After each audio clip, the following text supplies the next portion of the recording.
Talk about right place, right time. When the little girl fell through the railing back here, if you can see it in the water here, is 13 feet deep. The suspect is 23 years old, Adam, but deputies say he's pretending to be 13 on social media and preying on young girls.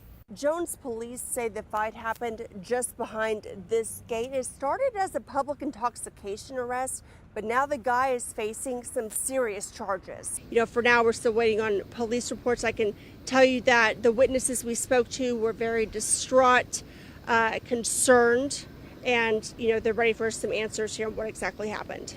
All right, Sarah, thank you. We're going to let you get back to it. We appreciate you being out there. Be careful. Debris is scattered all around us, Wendy. We had one family tell us that their boat actually ended up in their tree. That's just how powerful this storm was. Studio tonight, and Sarah, you've got an update on this story.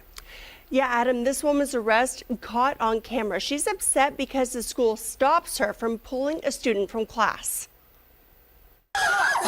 This is video of Nicole Sanders. Deputies say assaulting a Summit Middle School employee. Things escalate. I've been shot before. The school resource officer tries to calm Sanders down. You stop. I want you to get down. The deputy tases her. Stop.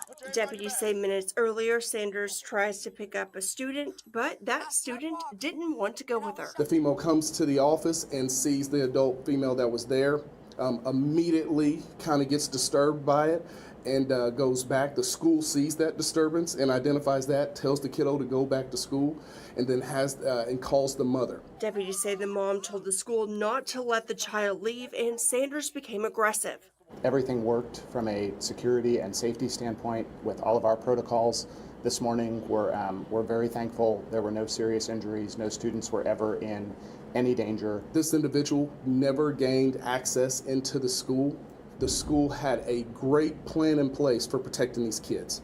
Sanders is facing charges for assault and battery on a school employee and a police officer. I'm sorry. 47 Can you county. handcuff me, please? I can't eat. I can't breathe. Taser deployed. Start someone code. Got one on the ground.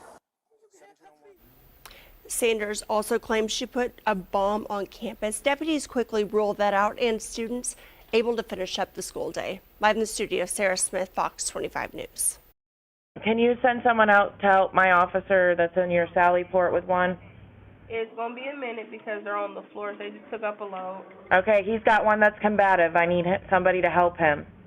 I mean, they'll help him whenever they get a chance, but we can't right now. A Jones police dispatcher talking to the Oklahoma County Jail Wednesday. My officer hollered for help at 7:35 on the radio, asking dispatch to contact the jail.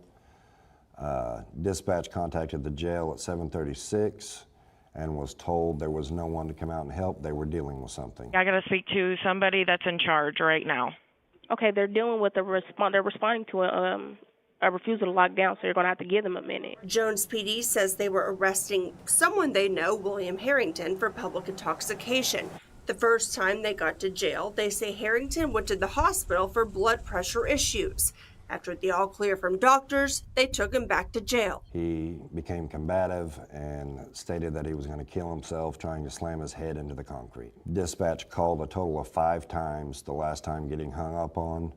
Then our dispatch called Oklahoma City Dispatch when 2 Oklahoma City officers were sent to my officer's aid.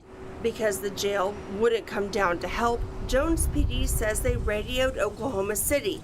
The officer was fighting alone with Harrington for 11 minutes. I've got Oklahoma City units en route to you.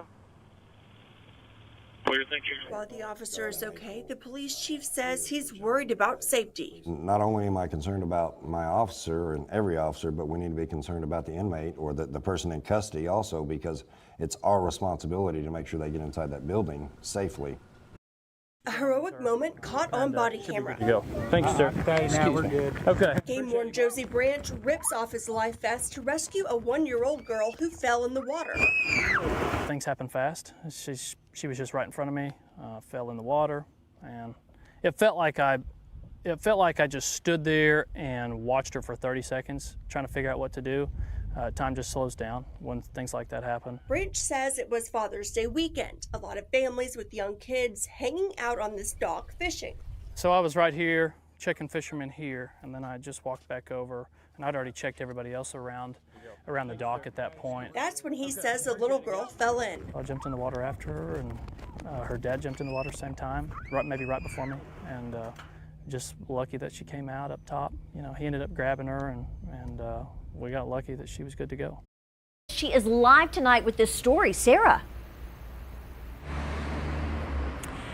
The family is hopeful tonight, Wendy. They want their alpaca back, and investigators here say they're on the lookout too. This is Albert, the alpaca. Owner Randy Mize says he's sort of a therapy animal for him.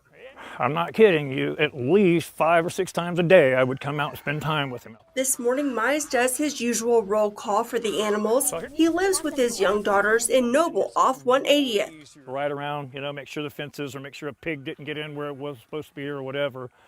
And I saw Alice. Alice, of course, is their female alpaca. And when I saw Alice by herself, I knew that something was wrong. Mize says he makes an eerie discovery. I could see a trail of footprints leaving it and a trail going back that don't belong here. And I took pictures of them, and then we came up and checked all of our shoes to make absolutely sure. But you could tell, for some reason, they were very defined, very clear. Investigators check out the property, and Mize says determined Albert was stolen. His family heartbroken. You should give it back, because not only it's not fair to us, it's not fair to anything out here, because Alice likes Albert a lot. Whatever she's doing, give her a Mize second. says he's installing cameras. Didn't think it was necessary being this far out here, you know. I mean, who's going to come out here? There's somebody that watched this house and knew what they were doing, you know. It has to be.